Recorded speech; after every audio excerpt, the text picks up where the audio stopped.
Good evening. My name is Josh Walker, and I'm assistant principal at Alva Elementary, and I'm going to present my 11 steps for school improvement on an issue that we found at Alva Elementary School. Alva Elementary is part of Alva City Schools. It has 453 third grade, 409 fourth grade. It's a very diverse student population, and it's a Title I school. As you can tell by the demographics here, with the fourth grade, the first two columns, American Indian, Alaskan Native, there's only 3 students, Black, African American. There's 8 students in the fourth grade, multi-race 11, white and Hispanic 187 and 188 and 200. So you can kind of see the diversity. One thing this chart does not show is the many languages that also makes our diversity, which would be we have a pretty large group of probably 20 students that's French Creole, that's Haitian. We have a large group of students that are Guatemalan, which is a dialect of Spanish. It's not true Spanish. And then we have some other groups that are from small communities in the same area that are a totally different dialect than what this is. And we embrace this diversity, and to me it makes our school stronger. We have a lot of bilingual students too. Third grade Aspire scores, I just kind of threw this up to kind of show you that it's a problem not just in fourth grade, but we focused on fourth grade. 46% needed support, 53% the 2 years back to back. The ready's the same. The close, those kids are not moving up, they're actually sliding back down. Fourth grade, 31%, we're holding steady. But the ready has dropped, and those kids, so they're sliding back, and we want to kind of look and see what's going on. Star reading assessment, 13, 14, and 15, 3 years in a row here. This is all fourth grade. Below 25% of the 25th percentile is 36%, all the way to 55%. 75% above is 16, up to 6.9. AR tests. At-risk readers.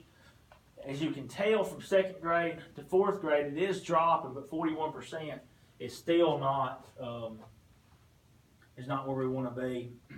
Step 2 is to identify the stakeholders. So who all is involved and who all is affected by our school and issues that affect our school. The community. Our school, we put out citizens that live in the community, and if we have any type of literacy problem or any kind of reading problem, then that's going to affect our community in years to come. The students and the parents, of course the students are involved, it's their education. The parents are involved because it's their child's education and it's their child's future. So those are kind of linked. The next 3 are teachers, administrators, and central office. Even though they have different jobs in our school, they're still affected because these scores and these issues are their work and their jobs, and they're what their product that these people puts out. And our teachers are very, very hard workers, and they put a lot of time and energy into what they do.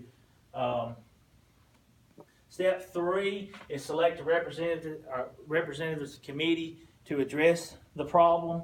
And in our committee, we had 2, both administrators, myself and the principal, reading specialist, 4 third grade teachers, 4 fourth grade teachers, 2 parents, 1 central office representative, which is Chrissy Parrish. She's the curriculum coordinator for our school, and students when needed and appropriate. When I put that in there because they're 3rd and 4th grade students, you cannot put 3rd and 4th grade students in a committee the entire time and then be a positive influence for you. You have to be very smart with how you use them and how you get their feedback. Step 4 is identify problems and limitations with any kind with our group's decision making. And these are probably the 2 most common: is teacher buy-in, teachers being willing to buy in and to go with what you want to do and to say this is a problem, and also time, because teachers are overworked and there's a lot of stuff that they do, and they're constantly being bombarded with more stuff. Step 5 is select a criteria to measure the possible solutions, and our solutions must be measured by data. I mean, the data has to tell you if it works or not, and if it is a problem or if it's not. And that's really the only criteria that I selected. Step 6 is generate proposed solutions, and the 3 solutions that we came up with was data meetings, reading strategy, book study for teachers, and also RTI and modeling, which is things we're doing. I listed some references here that just show that these are possible solutions and why they're possible solutions. Step 7 is solicit feedback from proposed solutions. So we met with the group, got our problems, looked at the data, determined our problems. Now we're going to get feedback on our solutions we selected. And by how we did that was we did Google Forms for teachers, set up a quick survey, sent out the link through the teachers on the email, got back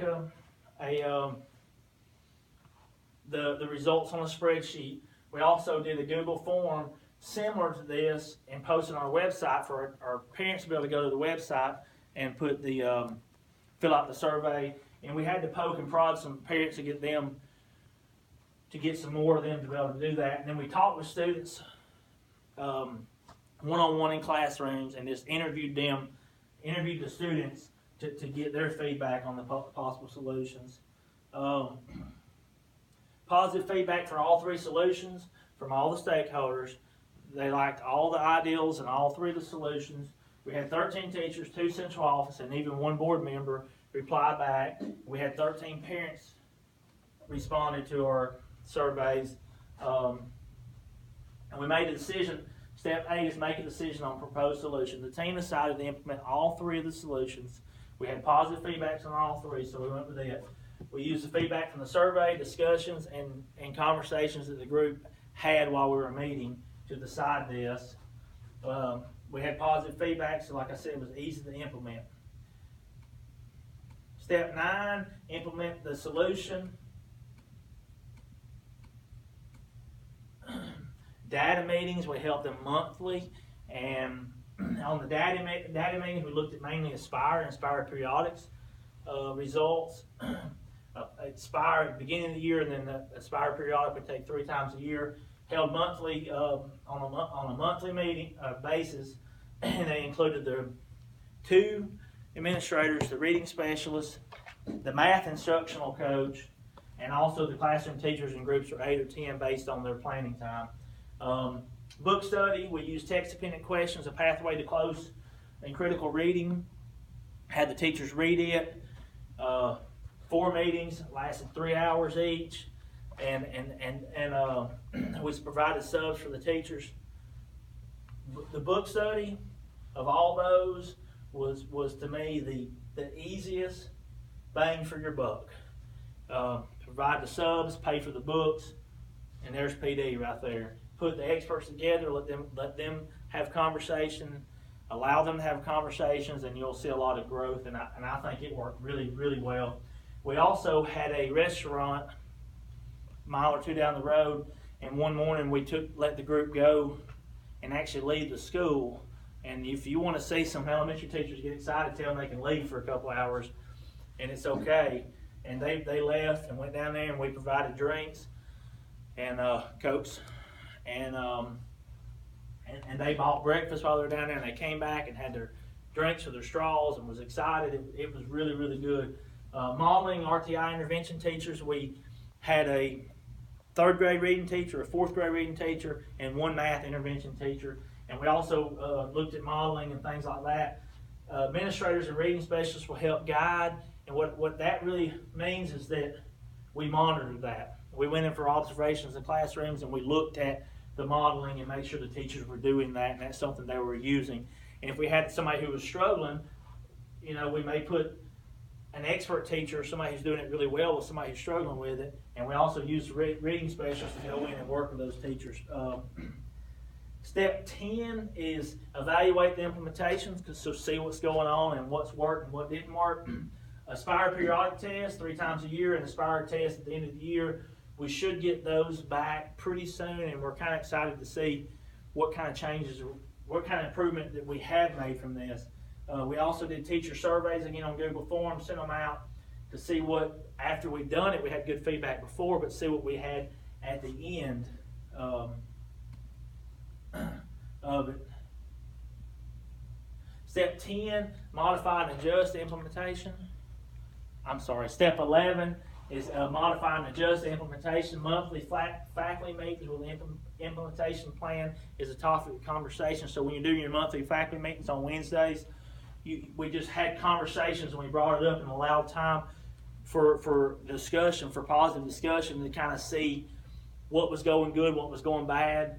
And the leadership team will meet during the summer, review the tests, we'll review all the data, the surveys, the faculty, the discussions that went on during the faculty meetings, and anything we can determine, any kind of data we can look at to determine the changes for upcoming year and see what we need to alter and adapt a little bit to improve on. And here's some references and some stuff like that. I chose fourth grade reading because, you know, third grade had issues too, and fourth grade had issues. But to me, in fourth grade, those kids are fixing to leave the elementary world and go into the intermediate world, and they're fixing to go more from reading, learning to read, and going into more content and more things that they have to read, and they need to be able to get the first time to be able to move on where there's all the subjects and things like that. And that's my 11 steps for school improvement and reading strategies at Albertville Elementary. Thank you.